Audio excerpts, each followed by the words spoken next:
Afternoon, everyone. My name is Eva. I'm in the partnerships team at Art Curriculum Plus. Previously a science teacher by trade.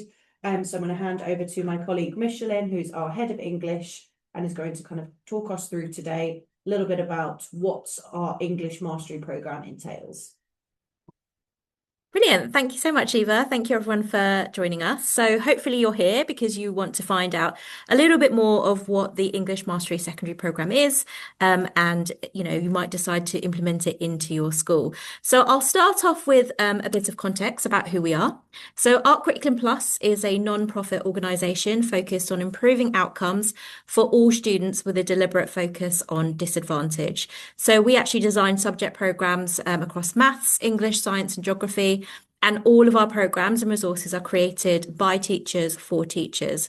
Our work is grounded in research, but also shaped by the everyday realities of the classroom as our programs are used within the Art Network first, tested in that classroom environment, and then we share that across outside of ARC as well. So when schools join English Mastery, they're not just accessing resources, they're also joining a national community of schools working together to improve English education. And our programme has grown out of ARC, one of the biggest performing multi-academy trusts in the UK. We have 39 schools in Birmingham, London, Hastings and Portsmouth in our Art Network alone. And English Mastery Secondary launched within ARC schools in 2014. And I'm really pleased to say that our programmes are now used in English, maths and science across roughly 600 schools and 15 multi-academy trusts across the country. So you can see there where our programmes are used across the country. And ultimately, this is our mission, and it gets to the heart of why our work exists. We believe that every child deserves both enjoyment and success in English, not just high attainers, not just a small proportion of students, but everyone. And yet we know that this isn't the current reality. International studies tell us a familiar story. As students move through secondary school, English confidence declines, gaps widen, and outcomes fall behind. And we also see gender gaps in confidence, persistent disadvantage gaps, and a drop in England's relative performance from primary to secondary. So for many of you on this call, this won't be surprising. You'll probably see the impact of this loss of confidence in your English classrooms, in your students every day in your classrooms. So the message from the data that we're seeing across the picture is clear that English, the way that English teaching is experienced needs to change. That English shouldn't just be taught just to meet data expectations or pass a big exam. What we really want is to foster a genuine love and appreciation of literature, as well as supporting our students to be confident readers, writers and speakers, not just in the classroom, but when they leave us as well and they move on from our teaching in the classroom. So that all changes, and that change starts with how we think about the discipline of English. So I just want you to consider this question: what does it mean to be good at English? Now, from an English teacher's perspective, often we'll probably talk about communicating clearly, being a confident reader, confident writer and speaker, being able to engage critically with writers and their ideas. But actually, when we ask students the same question, especially those arriving in year 7, we hear very different answers. Here are some of the answers. So in contrast to what we as English teachers believe, often they'll say being able to write peasy paragraphs, so real focus on following paragraph scaffolds, using good words, especially in description, or using big words, spelling words correctly. And sadly, this is a common answer, being able to write long essays. Now, we know that's not just what English is, and that disconnect really matters, because when students equate English success with procedural outcomes of just writing essays alone, their confidence suffers and misconceptions also sticks. So English mastery starts by deliberately rethinking and reshaping what success looks like in English for both students and for teachers, so that ultimately English thinking, communication and understanding is valued and that love of literature is fostered. So I'm going to next just talk about the term mastery. What is what is mastery? How do we define it within the English curriculum? So the DFE tells us that mastery is ability to apply knowledge from the curriculum in complex, in-depth and interconnected ways.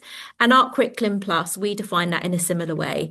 Dr. Helen Drury, who founded Maths Mastery Secondary and Primary, she talks about mathematics and being able to apply it to a totally new problem and familiar situation. And to be honest, it's really similar to English as well. Although that's the maths definition, I'd say that's the same for English, that being able to transfer, knowledge of big ideas and being able to apply that to other texts is what we want students to be able to do. And it's the same for reading skills, writing, literacy, and also oracy. So how does that definition translate into everyday teaching? Well, everything we do is underpinned by what we call the pillars of English mastery. And these principles and these pillars shape how our curriculum is designed, and also how it is taught. So the first one is a knowledge-rich curriculum. So we believe that every pupil can succeed with a knowledge-rich curriculum.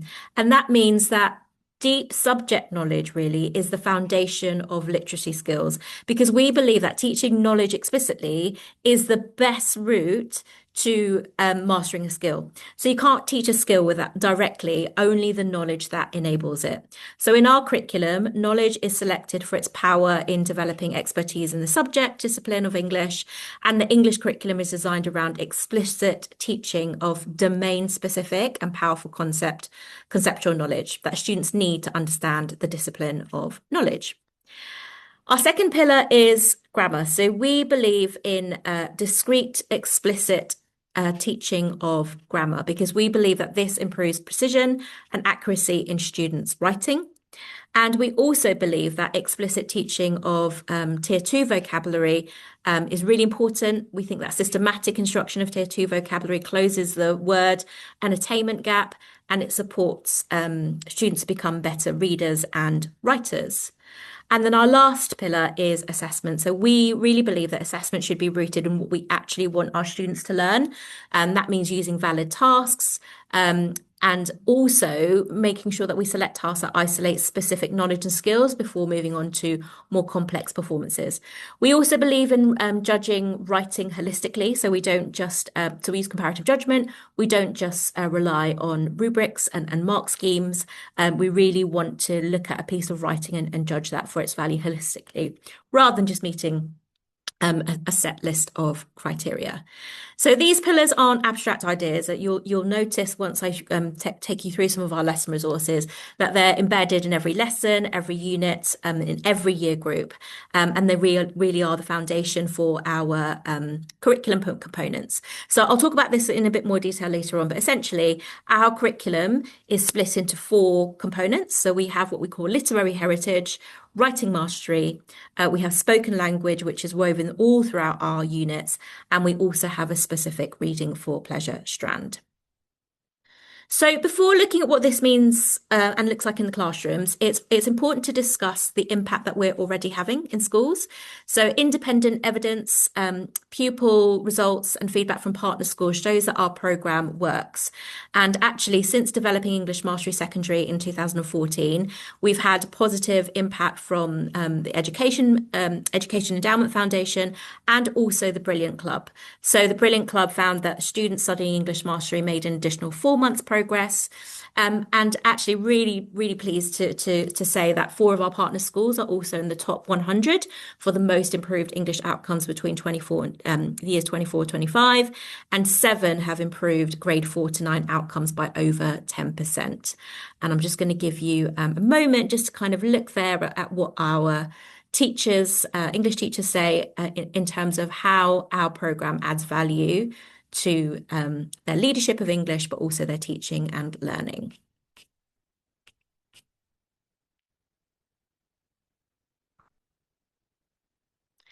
And I'm just going to give you another moment there to read a really lovely bit of feedback from one of our teachers who was part of the EEF trial in 2019 in terms of how our team supports the implementation of the programme in the school.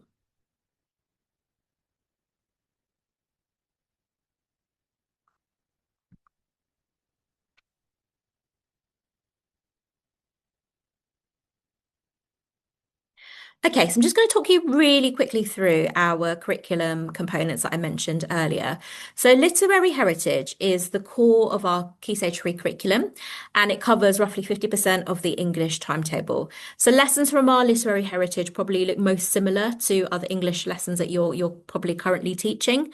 But we choose books for this strand because they are powerful, they are much loved stories, and also because of their usefulness in providing students with the foundational knowledge of the discipline of English. So in literary heritage, students are introduced to really well-known characters and iconic stories in literature, as well as learning cultural and contextual knowledge that will enrich their reading over time. And this also supports the development of teacher expertise through using high quality texts and a specific reading spine that we've put together that we think are really going to support teachers in terms of teaching the discipline of English. And then our second strand is our writing mastery strand, and that covers roughly about 30% of the English timetable. So I did mention earlier that we believe in discrete grammar teaching and also direct instruction because we think this improves the precision and accuracy of students' writing. So that is taught alongside the set text for literary heritage. We also have a separate reading for pleasure strand that's roughly 10% of the English timetable. So if reading for pleasure is timetabled within the English timetable, we provide you set lessons in terms of what that might look like. But also, if it's timetabled in your tutor time, those resources can be used there as well. So our reading spine features fiction and non-fiction text resources. We include homework and we're making sure that they are carefully selected to connect thematically and progressively throughout the English curriculum. And then lastly, we really believe in the power of oracy. And so you'll notice within our literary heritage unit, there's lots of embedded oracy pedagogy, lots of opportunities for exploratory talk. We have specific lessons for each unit as well that just focuses on oracy, looking at presentational talk, for example, drama, etc. So that is woven through our resources. And so here is just an example of our curriculum map. So our Key Stage 3 curriculum is carefully sequenced so that knowledge builds cumulatively over time. We've made sure that each unit connects to what has come before and prepares students for what is coming next. And really, the aim of our curriculum is for students to arrive at Key Stage 4 with really strong foundations, fewer misconceptions, and also the confidence to engage with the more complex concepts, big ideas, and skills. So we drip feed that through in Key Stage 3 so that they're ready for that at Key Stage 4. So you'll see there in autumn term for year 7 and 8, and we focus on some Victorian texts, whereas in year 9, they're looking at more modern texts, so looking at Small Island.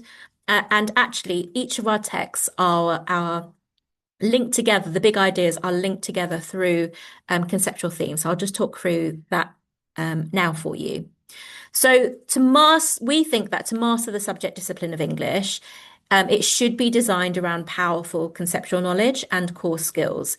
And these concepts and skills are introduced in year 7 and then revisited repeatedly throughout year 8 and year 9 with increasing complexity and depth each time, building on prior knowledge. So you will see here in year 7, all the texts that we introduce in year 7 really focus on the big theme or big idea of morality, so that students are looking at narratives with a clear moral, understand how writers present protagonists and antagonists or heroes and villains, looking at traditional story structures like myths and legends and quests, and how they present the nature of morality. So they can see they're looking at traditional texts, they're looking at ancient tales, for example, in year 7.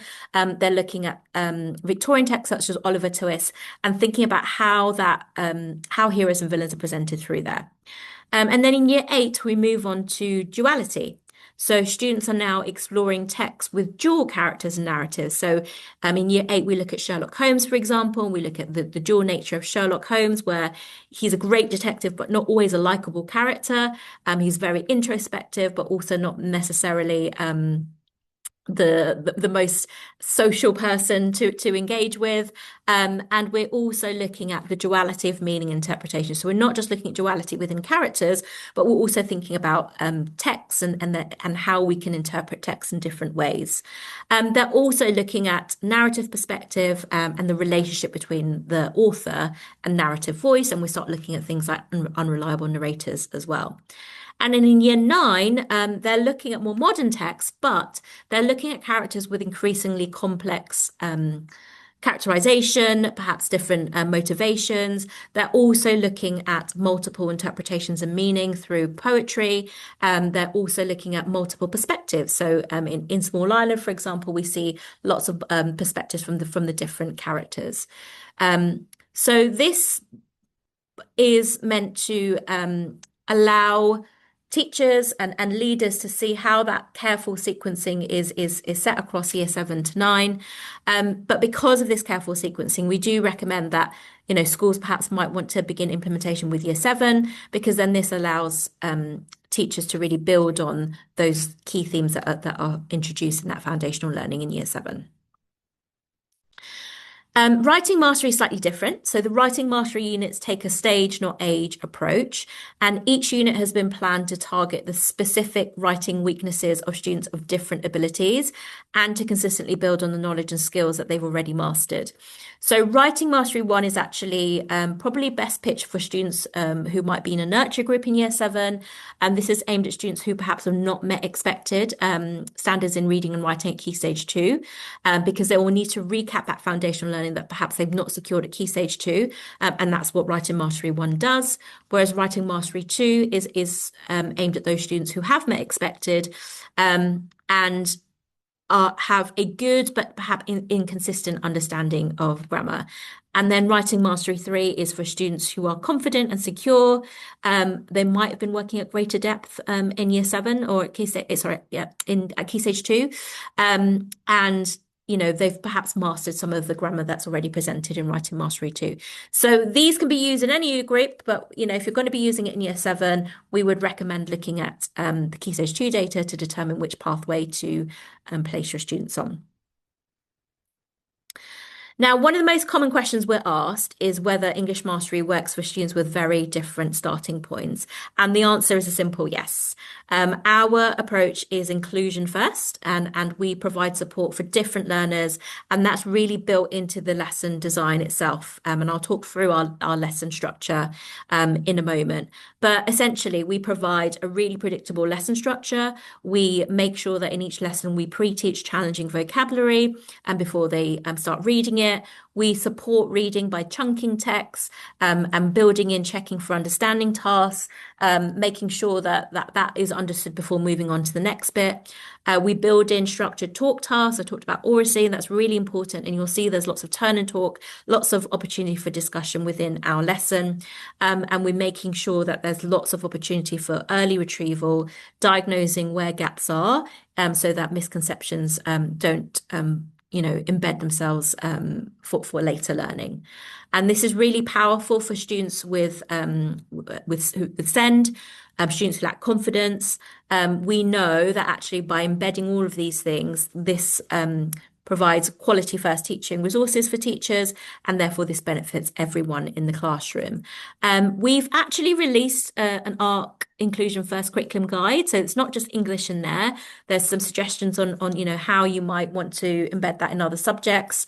I'll just give you a moment now. If you want to download that guide, you can scan that QR code. You can also go to our website and just type Inclusion First Guide, and that should come up as well. And another common question that we're asked is, how do we close the gaps from Key Stage 2, and how do we build on foundational knowledge? Is our program and our curriculum aligned with the new writing framework, for example? We're very lucky that we also have an English primary program, and so we're really able to make those connections with those primary colleagues in terms of really knowing what that foundational knowledge is at Key Stage 2. So we've really got that smooth transition at Key Stage 3. Now, you'll probably know that the DFE released a writing framework, which outlines a common approach to teaching writing. And it shines a really much needed spotlight on sentence mastery as a cornerstone of writing success. However, what the framework doesn't tell us is what should be taught and when. And so we actually recognise that within the ARC network that schools needed a bit more support. And so therefore we created our own ARC sentence mastery sequence, which actually tracks writing and the expectations of writing from early years to Key Stage 3. So one of the things that we really worked hard and that is available to you if you use our program is solving these challenges. First of all, what's the sequence? What should be taught and in what order in terms of that writing framework? How can we break down all of those things into manageable steps? What do precise examples look like? And what should teachers know in order to close the gaps in writing from Key Stage 2 and Key Stage 3? Because every year you're going to get some students who've not met Key Stage 2 expectations, and therefore there are bigger, you need to close those gaps first in that foundational learning before you move on to some of the expectations for Year 7 and Key Stage 3.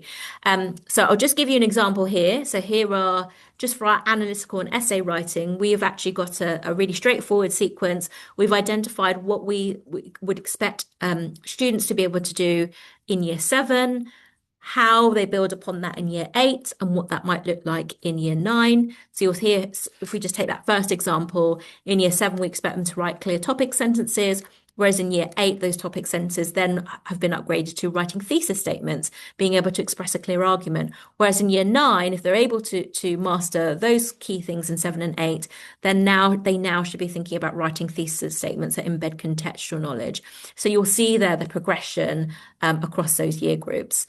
But you might ask, well, what happens if, you're looking at Year 7 group, and what do we need to be able to teach that? So we've broken that down in our sentence mastery sequence, just in terms of what have they learned at Key Stage 2. So you'll see here, this is what they should have learned in Year 4 and Year 5. And actually, if they haven't secured that knowledge, so you'll see here in Year 4, they should have learned already that a topic sentence is like an introduction to a paragraph. But what if they haven't secured that? What if you realize actually the students you have in your class aren't familiar with what they should have learned in Year 4? That's where we've then broken it down in terms of, okay, well, actually, here are some extra steps that you can do to close that gap before you move on. So the great thing about our sentence mastery sequence is that if students have a gap in knowledge, we can go back to that prerequisite knowledge and meet students where they are. So that way we're closing the gaps in foundational knowledge before charging ahead with the next objective. So if you want a more sort of detailed look at that, please feel free to, again, go onto our website, or you can use a QR code to download the sequence from early years to Year 7, because we're giving that away free to everyone in the sector. So feel free to have a look at that in your own time. Okay, so let's bring this back into the classroom and look like what English Mastery looks like in practice. So the English Mastery program is actually fully resourced with lesson slides, student booklets, teacher guidance, subject knowledge guidance, and these resources are designed to support high quality, consistent teaching, whilst allowing room for you to apply your teacher expertise as well. So we have a set structure that we follow in terms of our mastery lessons. So you'll see there that we will always have a do now retrieval task, setting exposition, teaching vocabulary explicitly, because that's one of our key principles, chunking and guiding reading, regular checks for understanding, opportunities for taught tasks, opportunity for independent tasks, and also the checking core knowledge via an exit ticket. So I'm going to talk you through a lesson actually to see what that looks like in practice in a lesson, so you can see that. But I'm just going to give you a chance as well just to read some feedback there from a teacher in terms of the routine that they think our lesson resources create as well.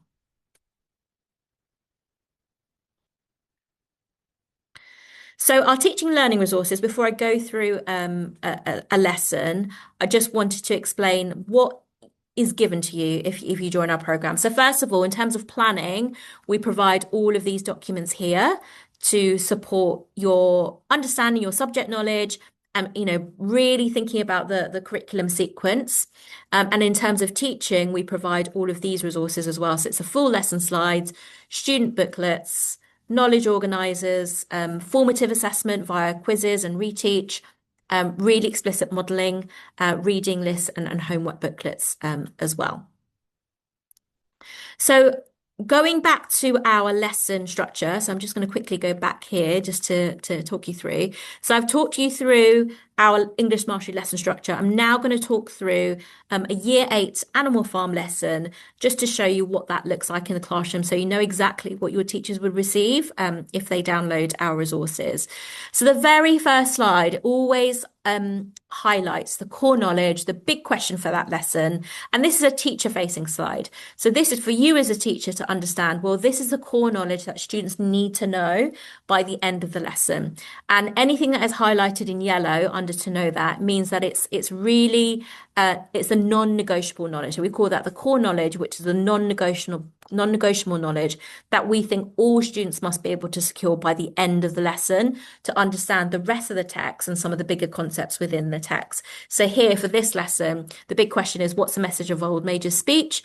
And actually the key knowledge for this lesson, if there's one thing the students need to be able to understand, it's that Old Major believes that overthrowing humans will improve the lives of animals. Now we've also broken down the outcome. So we've written down what do we think students should be able to do by the end of this lesson, and we write that down explicitly. And also we have the explicit vocabulary teaching. So anything that's in the green box means that there are slides there to explicitly teach that within the lesson. We also support your kind of planning in terms of timings for the lesson. Here we provide you with an audio reading. We've timed how much time it should take within the lesson. So you can plan that around. So you might look at some slides and think, actually, I might need to split this up into 2 lessons. So we're trying to, as much as possible, really foreground some planning considerations that you'll need to think of. We also provide detailed guidance. Again, so this is the second slide of every lesson. We give you really detailed guidance in terms of what are the tasks. So we've got the lesson structure there. You can see there what slide the independent task is on. But also we give you some really specific guidance in terms of how you might adapt your delivery. So for the independent tasks, if you've got students with low prior attainment, for example, we've put down there as an example that actually this might be suited as a comprehension questions if that question is a bit too challenging for students. So we give you some alternatives in terms of how you might want to adapt that lesson. The Do Now activity always activates prior knowledge and retrieves learning from previous lessons. So in previous lessons, they would have learned what revolution is, tyrant. So tyrant is linking back to some of their year 7 units as well, and ancient tales where they've experienced characters who have tyrannical qualities. And then we always provide a Think Harder. Think Harder tends to link to previous learning, or it's perhaps going to be linking to the learning for that particular lesson. We always provide you with the answers as well. And then we always have an exposition slide. So the exposition introduces the learning focus, context and key ideas for the lesson. So always link back to last lesson and what we're moving on today and how those things link together. And then here's just an example of the reading and how that's chunked. So we know that there's lots of reading for chapter 1, but actually we've broken it down for you. And we've also got some key focus things that we really want students to think about when they're reading. So these ideas are there for you as well. Under each slide in the notes, we'll say roughly how many pages that is. And we also have the link to the audio and the timestamps for the audio as well, so that you know exactly where to go to for that audio reading.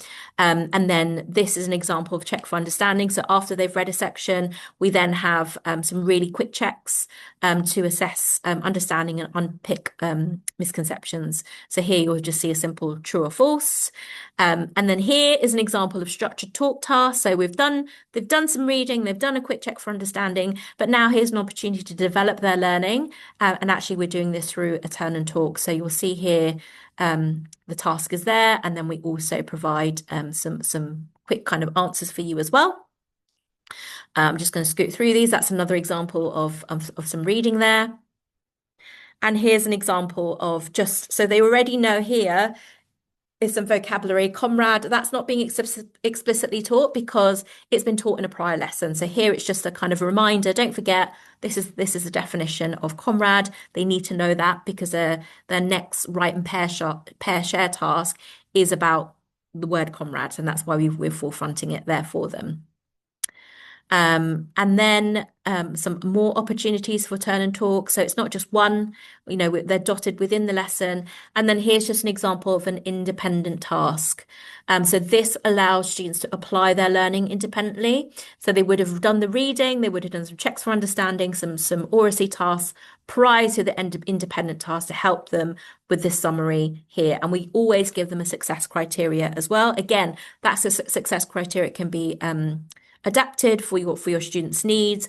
You might think actually we need to provide some different success criteria for them, but we provide some there for you to help you.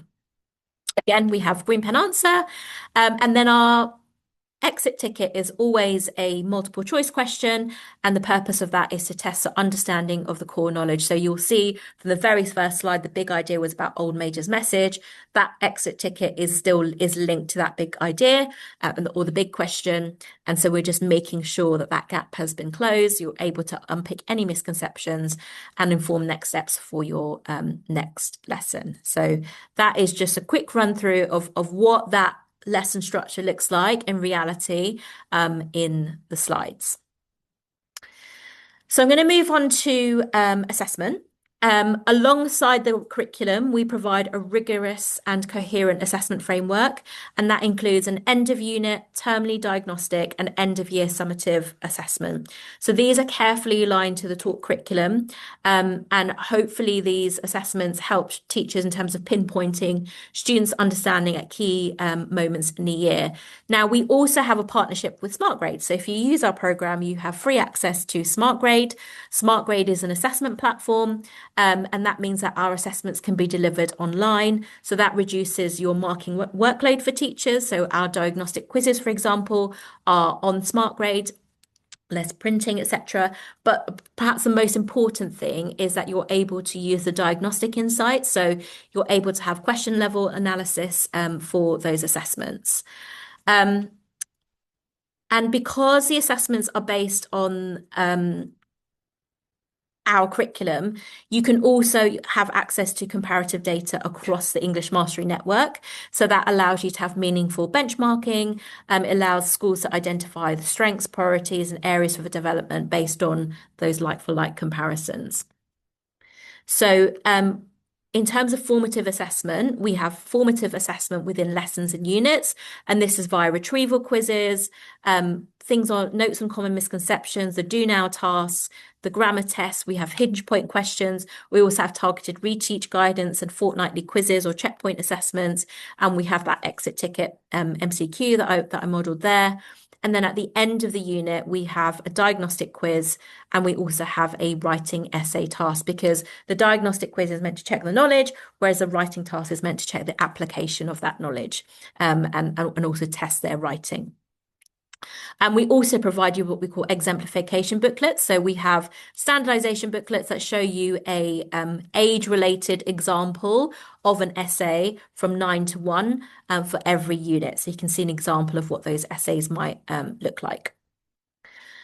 So I mentioned earlier that comparative judgment is part of one of our principles and one of our pillars. So we really believe in the use of comparative judgment and the use of exemplification and standardization booklets instead of just using mark schemes or rubrics. We want writing to be marked holistically. We think that sometimes actually descriptors within rubrics can be a little bit problematic. And so therefore we actually provide a termly moderation meeting as well, where schools can scan and send in scripts, and we can moderate that and compare that to essays in the standardization booklet. So we really support that kind of quality assurance of your assessment at the end of each term as well. So just to kind of summarize, we have the summative assessment, we have the standardization booklets, we have assessment guidance. We have the Assessing for Master of CPD, and within that CPD, we compare the student work nationally. That allows us to have really rich qualitative discussion. It supports your department in terms of sharpening their marking accuracy. Hopefully, it slashes marking time, especially using diagnostic quizzes on SmartGrade, and also ensures consistency in your team, and also allows you to plan to close identified gaps. So that is our offer for assessment. But we know that high quality resources alone are not enough to change outcomes. And that's why actually we don't just call ourselves a resource curriculum, we call ourselves a subject excellence program, because we know that actually subject, in order to have a excellence in the subject of English, that also means other things like embedding new routines, expectations, etc. So alongside our resources, schools will also receive the following. So if you join our program, schools will have a dedicated person assigned to your school, and that person will provide really detailed, comprehensive school support, working with you hand in hand to think about how can we take the English Mastery curriculum and make it your curriculum? How can we adapt the resources to make sure that they're meeting the needs of the context of your students? We also provide continuing CPD, and I'll talk in a bit more detail about that in a second. I've already spoken about assessments and how you have insight and how you can use some of our tools to analyze that data. But also we have lots of opportunities for collaboration. So we have lots of ongoing CPD online, but we also have our annual conference where you can gain access to our national network of schools and teachers, giving you an opportunity to collaborate with other teachers across the country, not just within one particular trust. So we offer all of those opportunities as well as the resources. So this is my fabulous team that worked with me to create the program. We support schools, so we create the resources, we design the resources that we provide you, but also the CPD and also the school support. So we're a very small team, but we are able to get around the country there. So I'll just quickly talk you through the different tiers of support that we offer. So we really recommend, if you're joining us for the first time, that the tailored tier is the best tier, because you get 2 in-person visits, you get 4 online what we call development sessions, and you also have access to face-to-face CPD and networking. The leadership tier is also great, but you only have 1 in-person visit, and you also have 2 online development sessions, whereas a mastery tier is you just essentially have access to the core resources. So the core curriculum resources, you'll have access to all of that, all of the online CPD, but you won't have a dedicated school support person. And so you would have email support. So you'd essentially get support from us online via email rather than talking to us online or in person. I think implementation is so important as much as the resources themselves, because you can have the best curriculum in the world, but actually, if it's not implemented properly and you're not thinking about the context of your school, it really isn't going to make a difference. And so, thinking about how it's going to be implemented is also really important. We know that a lot of our schools really value the school support because they're able to really tailor it to the context of their school. In terms of our CPD, so our CPD is designed to be ongoing, developmental, and it's meant to be closely aligned to classroom practice as well. So sessions run throughout the year with 1 session per term. So we have a program leadership pathway. So that's for English leads. So it might be the head of department, or you might be the Key Stage 3 lead, and you're leading the implementation of the program in your school. And we also have a separate pathway for teachers. And again, it's all linked to classroom practice, especially that teacher pathway. So it's and the program leadership pathway is meant to support leaders in terms of developing their skills and confidence to lead the subject within their school. school. So this is CPD that's meant to grow with your department rather than one-off inset. You'll see there we have suggested pathways, but again, we can tailor that to the needs of your school as well. As well as that specific CPD per term, we also, every term, offer subject knowledge modules to really strengthen the teaching of key texts. So every term we'll always offer a preparing to teach for the literary heritage. So if you've not taught Animal Farm before, for example, or if you've not taught Small Island, we have focused CPD in terms of how to prepare to teach that unit before you teach it that term. And like I mentioned earlier, we also have that moderation for assessment as well. So we offer that for the autumn, spring, and end of year summer assessment as well. So that really brings us to the end. That was a real whistle-stop tour.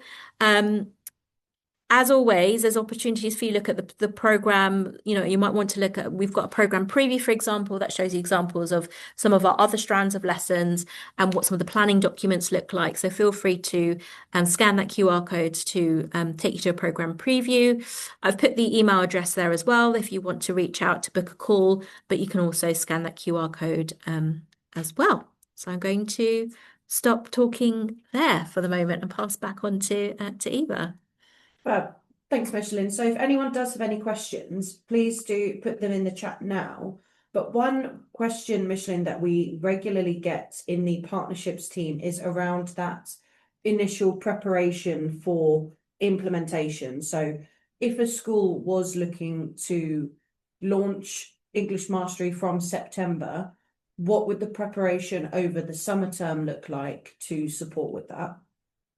Yeah, so we provide a really detailed sort of checklist of the logistics of things. So for the person who's leading Key Stage 3 or perhaps the head of department, we'll provide you with a checklist of things that you'll need to think about to prepare for September. So there'll be logistical things like, here are the texts, here's a curriculum map, here's the text ordering guidance. And actually we have a really great collaboration with Brown's Books, who offer an English Mastery discount for all of the texts that we teach as well. So all of that logistical stuff will be sent to you. We also have induction training.